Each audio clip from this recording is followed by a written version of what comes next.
Hello and welcome to the Media Leader Podcast. I'm Omar Oakes.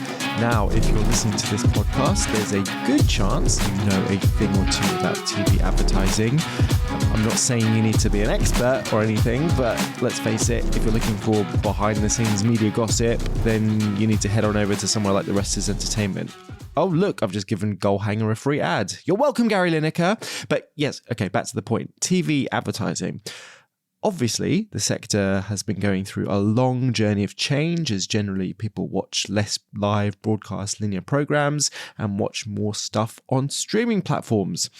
The thing about the internet, as well as now being very fast and wireless, which makes it massively convenient, the thing about the internet is that it also produces all this data about how we use media because everything is tracked on your smartphone, tablet, TV, smart speaker, etc., etc.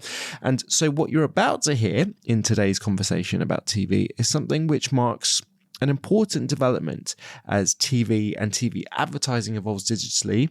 Namely, we seem to be at that point now where we can meaningfully link TV advertising to sales or other specific outcomes that a business would be interested in measuring. You'll hear in this conversation from our recent Future of Media Manchester event about how progress has been made in recent years through the development of greater data and measurement tools for video on demand platforms, our fancy word for ITVX, Channel 4, etc.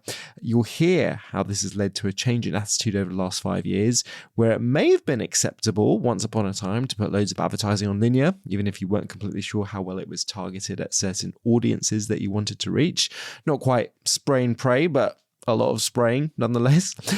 Now, because brands have got a lot better at analysing their customer data, they are, in theory, able to make better decisions. So this panel I'm going to bring you today is called TV is Changing. Where are the opportunities and how do you make the most of them? We've got some great speakers, Ewan Douglas from Channel 4, Sam Taylor from Direct Line Group, Jay Fowdar from Samba TV, Amy Taylor from Sky Media. And the first voice you'll hear is Rachel Forde, co-founder of the Zoo.London and the former UK CEO of media agency Thanks to Rachel for moderating this panel. And thanks to you for listening. Please enjoy. So, Amy, if we start with you, because just to put it all into context and setting the scene, what is the current lay of the land in terms of consumption trends? And what is changing and how can you see that as we move forward? Yeah, sure. I mean, I can obviously give you the perspective from Sky, but we're seeing movement from linear viewing into our on-demand and streaming services, as you've heard people talk about today. But ultimately, to the consumer, it's all just TV, and I think that's a theme that's come through a few times in the sessions I've sat in today.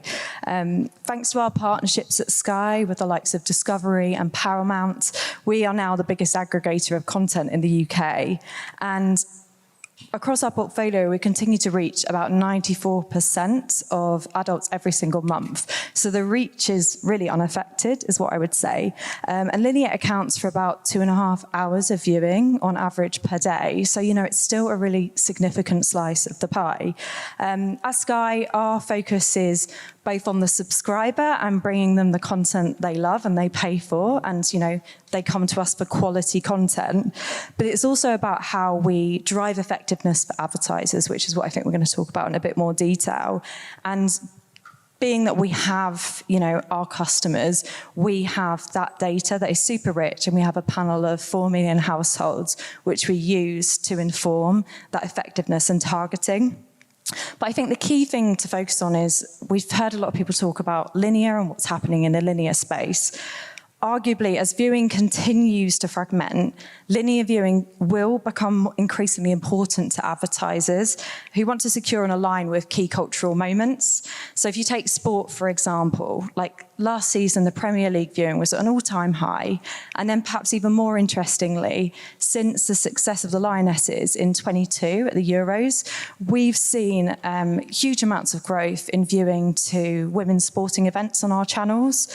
And what's really interesting is that recent research tells us this is culturally significant because 88% of viewers actually say, it's increasing the amount of young women are actually engaging with sports day to day. So it just goes to show the power of TV is still really important, and it's still really influential, however you're accessing it. Yeah, and I think there's that kind of quote that you say, you know, these big like events, or I think it's like one spot in Coronation Street. I think people still watch Coronation Street, but you know, it'd take a week's worth of programming to reach that audience on Netflix. So there's a kind of a bubble, and I think sometimes when you're in the media world, you expect everybody to consume like you do, but you know, it's not all, you know, it's not the same, is it? And I've got to say, I mean, I am a bit of a big TV fan, and my best mate, Peter Field, he said at a recent conference, it's just so goddamn effective.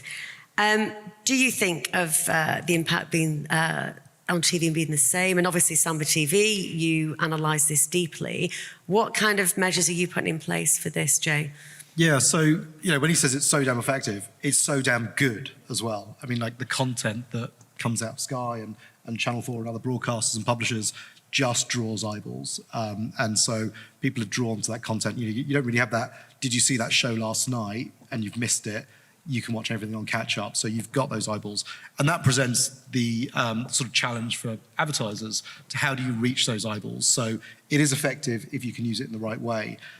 So we have 2.5 million TVs in the UK that collect TV data for us. And I know Amy gave you some stats. I can hopefully add some more stats to your knowledge for today. We release a state of viewership report twice a year. In our H1 report, we looked at viewership across our panel, and we segment that panel by heavy and light TV viewers. And we saw that 92% of ad impressions from advertisers are being served to those heavy TV audiences, and actually the other 8% is being delivered to the light TV audiences. So we actually see that fragmentation happening.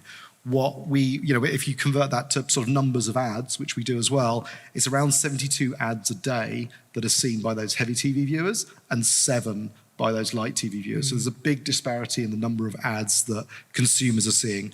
That's really where we come in. So we collect that first-party ACR data from TV sets, and we provide that to advertisers to help them think about where are the opportunities where, you know, instead of reaching 7, you can bring that up. Where are the opportunities where you're getting, you know, really high frequency, you bring that down and sort of bring that incremental reach story to advertisers and brands. Brilliant. And I suppose coming to you, Sam, from a brand point of view, we've heard again, even today, there are so many opportunities across SVOD, influx of fast channels, increasingly watched through connected TVs. How does this affect your strategy at Direct Line?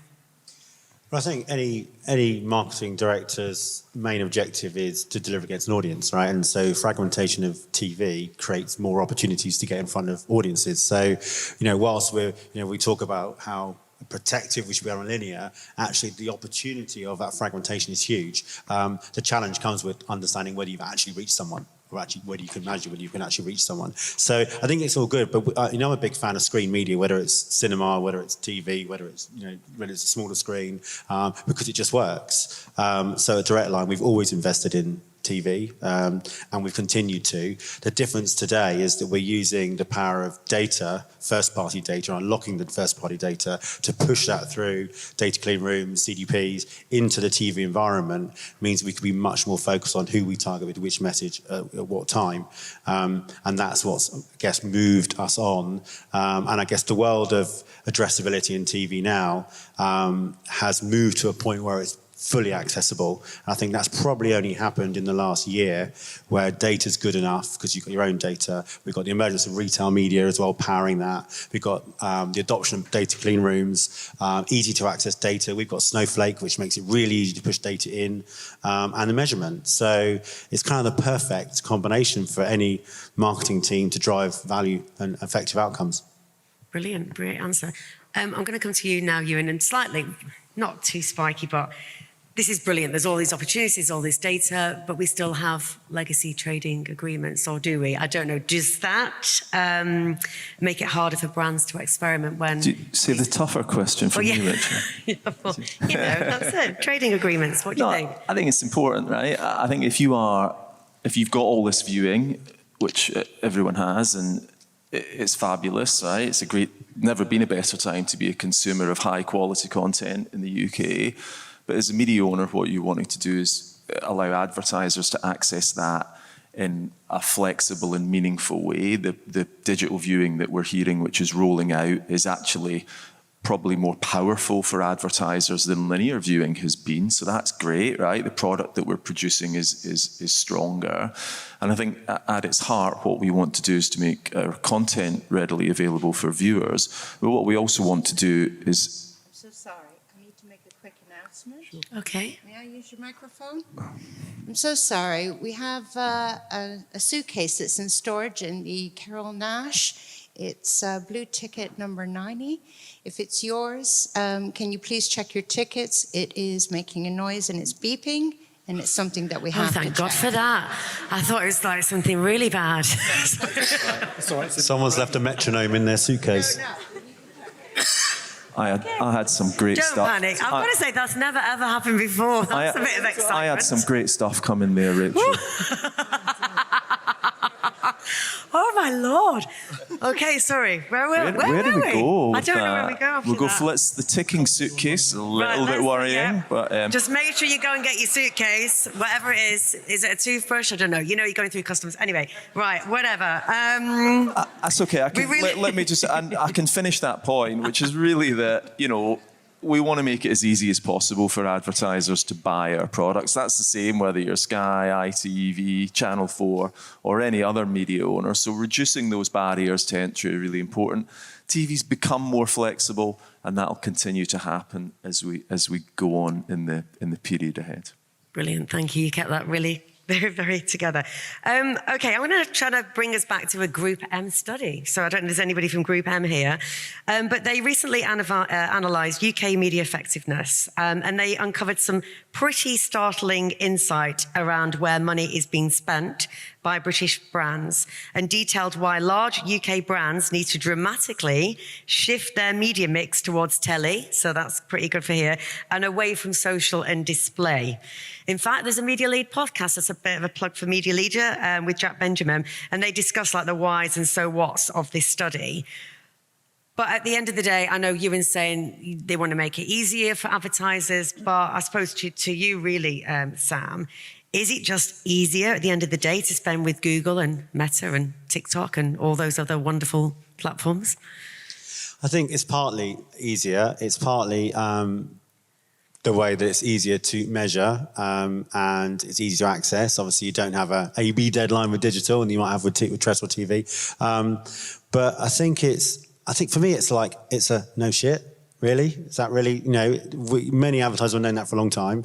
Many advertisers have taken money out of those platforms into TV and realised the benefit. And many of us have done research where we've looked at the attention that is driven through those platforms. And if you look at the cost per equivalent, the cost of attentive reach point, TV wins all day long. It's not even close. Yeah. And so I'm not surprised. And I think, but there are many brands, particularly those that are in the digital businesses, retail businesses that have got to get money away quickly when the supply and demand changes, that can't invest in the way that maybe we might do, where we've got a plan of TV for the year on the brand side. And I think some of the flexibility that new platforms provide should allow advertisers to take advantage. And so getting an ad live on ITVX or any sort of VOD platform within a few hours of deciding you need to is something that takes TV again into the next dimension, which is good for everyone. And I think that high tide will float all TV boats. Yeah, no, great. Because I think when you talk about that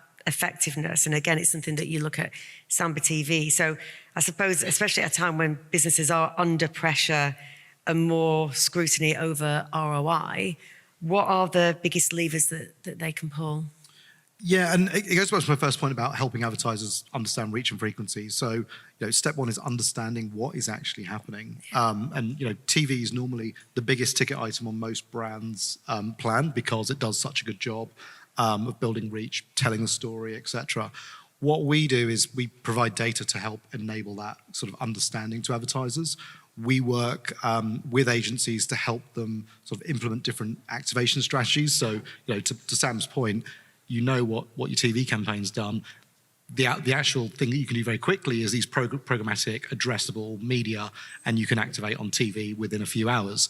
So what we do, and kind of I can tell you sort of briefly what we do with PhD is an agency that we've they've early adopted into one of our targeting strategies. We analyse that TV data at a geo-postal level, and we provide them sort of areas of the UK, postcodes of the UK, where their TV campaign was underexposed. So we're giving them audiences that are valuable that their TV campaign has effectively missed. And so that really helps them understand how they top up the frequency below. But then conversely, we can also look for the postal areas around the UK where their TV campaign has been overexposed. So actually reducing when we talked about that 72 earlier, reducing that high frequency down. And I think if you saw the presentation from Clear Channel earlier, which I thought was really interesting, he showed a different strategy, which we're seeing advertisers embrace more around share of voice. So you've got incremental reach strategies there.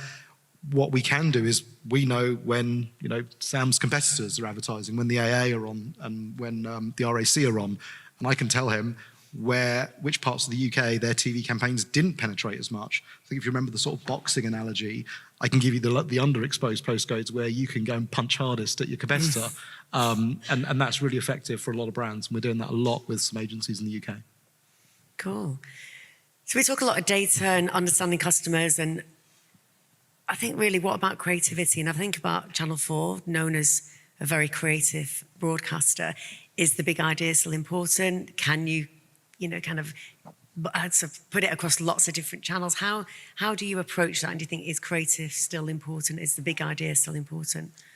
Yeah, I think great creativity really fires that enormous ROI, isn't it? And loads of sort of data to back that up. I think for us, it's opportunity for advertisers to get closer to the channel, to get closer to our program brands, to get closer to the talent, and that really helps amplify. I think, again, what we've also got now is the opportunity to take that sort of beyond just linear and even beyond streaming and extend that through sort of social amplification and various other places off platform. I think there's loads of that, and I think there'll be people in this room where we've done stuff this year with, I can think of Scottish Power and George Clark, where there's a brilliant Homes Energy message, or Benenden Health and Davina McCall, which is a great ongoing piece of work, or even quite recently, to show that it isn't just enormous national brands where you can do that, but there's other sort of more localised, nuanced area where we're just operating in the social space. There's a brilliant piece of work that the Co-op Funeral Care have done with Celebrity Send-Off with Sean Ryder and Bez. If you've not seen it, get on that. And so I think the options to get involved in that, and that high quality amplification that creativity can bring is something that we believe only becomes more important. Yeah, and I'm glad that you mentioned the Happy Mondays, as we are in the God created Manchester and the Happy Mondays, isn't it? Amy from Sky, do you have a perspective on creativity? Yeah, I mean, we heard that brilliant example from Saint-Pierre earlier, in which, it was Megan, wasn't it? Don't want to get people's name wrong, talked about how even the most creative of campaigns, there's still a lot of rigor behind measurement and making sure that actually, if we're spending the money on creative, it's working really hard and generating that ROI for clients. And so for me, I feel like it's a bit of both. And I think if you've got access to quality data, why wouldn't you utilize that data to underpin a brilliant creative? We're an industry that is anchored on capturing attention, and to do that, you need to have a really strong creative, but you also need to make sure you're putting that creative in front of an audience it's relevant to. So really, the two things, brilliant creative and data, have to go hand in hand. I mean, there's a really nice example of a collaborative piece of work that Sky did with Channel 4 and ITV, and I know there was some out of home included for People's Postcode Lottery, in which it was a talent-led cross-media partnership, across TV. You've probably all seen it because it launched last November, and then I think there was another burst in April. But what was really interesting about that piece of work was obviously a huge amount of effort went into the creative itself, but also we were able to use Sky's viewing data across ITV and Channel 4 in a complete media first to analyse the performance of the campaign. And I think it was that we were able to tell that those households who were exposed to the campaign were 3 times more likely to go on PPL's website as a result of seeing the campaign. So, it just goes to show, like, the creative can be brilliant, but how great is it that they can go to their board and say, actually, we generated these results too? Yeah, it's going back to the data again, isn't it? And actually how you use it as a real business driver. And I suppose to bring it back to that data, I suppose a bit about the cost around BVOD and what was linear.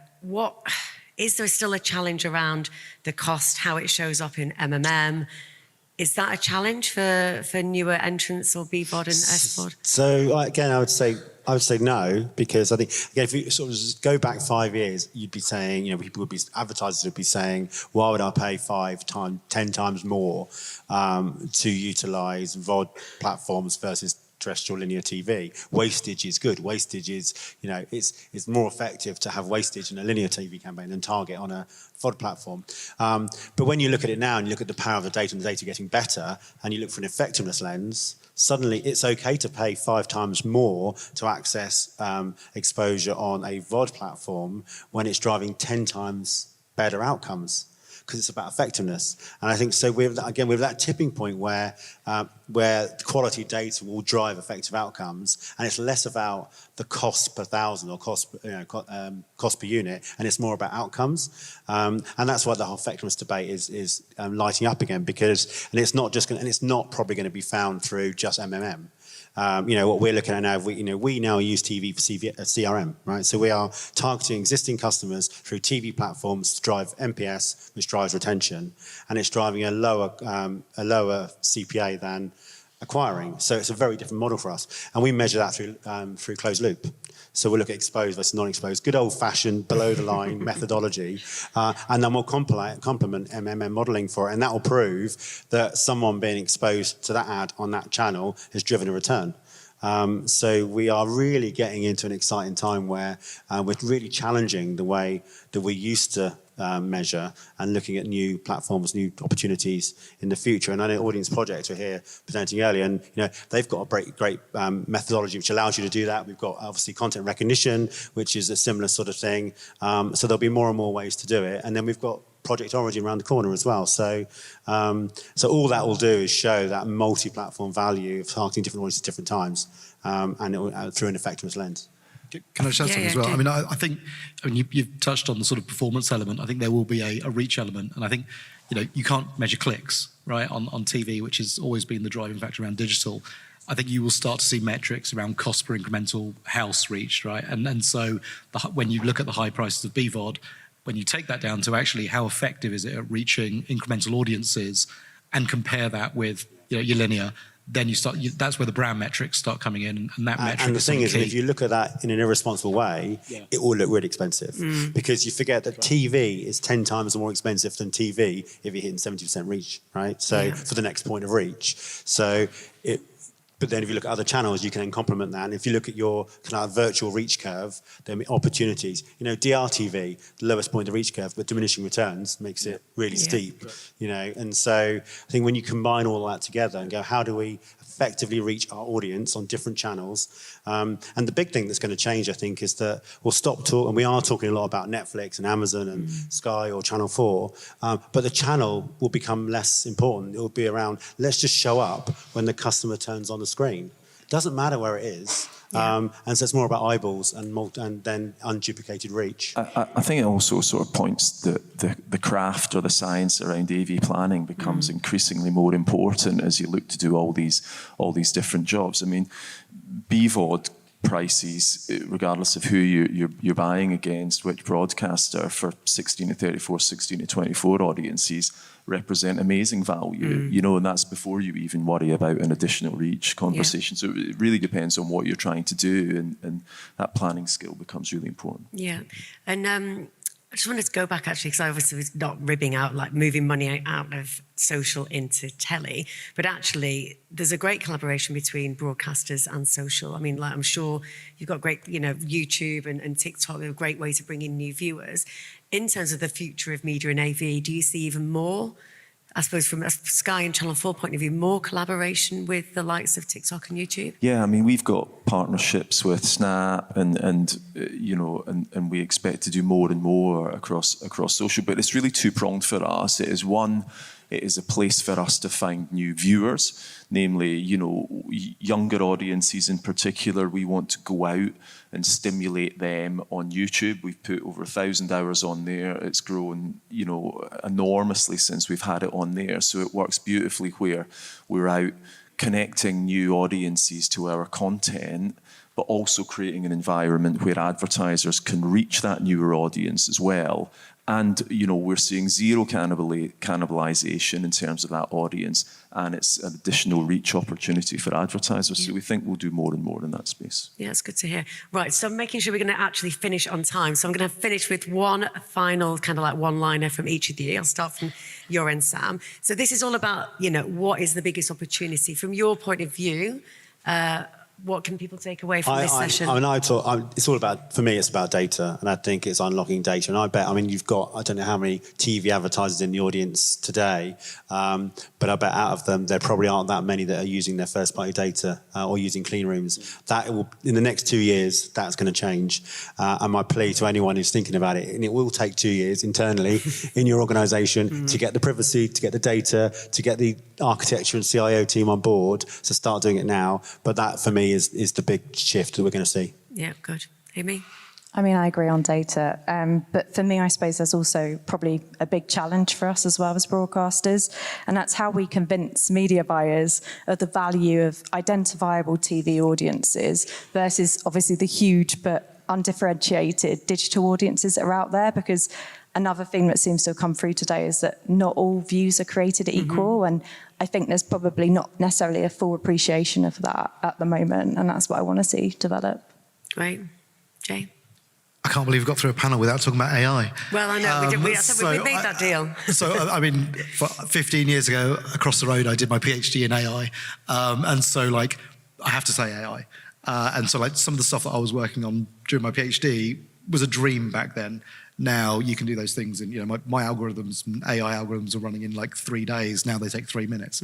I think bringing AI to the forefront of media planning, but I think the important thing is data. So you need good data to power those AI models, to train the models, to do your understanding of and measure outcomes and measure reach and frequency. So for me, the biggest opportunity will be around seeing how AI used correctly, again with a combination of data, is going to help media planning. Great. Ewan, you get the final word. I would just ask people to challenge us as a group to help us drive down those barriers to entry into our products, and the benefit for all of us would be more investment in a brilliant product which will work brilliantly for your advertisers, and we'll all go on and do even more great work together. Brilliant. Great answer. Listen, thank you for listening sometimes.